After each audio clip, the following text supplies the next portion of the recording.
एक अफवा होती की सिंगापूरमध्ये एका भारतीय गृहस्थाने एक बाहुली तयार केली होती आणि ती बाहुली लोकांच्या काहीही मनोकामना असतील ती पूर्ण करत होती.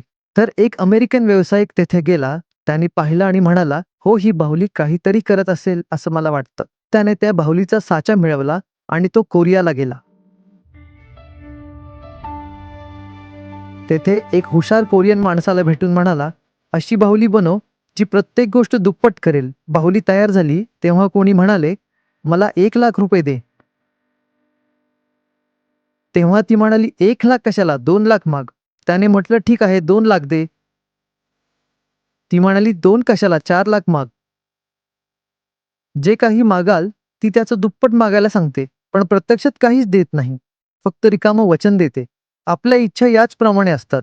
इच्छा नेहमी समाधानाचं आश्वासन देतात, पण एक इच्छा पूर्ण झाली की 10 नवीन इच्छा जन्म घेतात आणि मग आपली संपूर्ण ऊर्जा, संपूर्ण आयुष्य त्या 10 इच्छांच्या मागे धावत जातं. इच्छा वाढतच जातात, कधी थांबत नाहीत. पण त्या कधीही खरं समाधान देत नाहीत. सर्व इच्छा पूर्ण करण्याचा प्रयत्न म्हणजे तळ नसलेल्या घागरीत पाणी भरल्यासारखं आहे.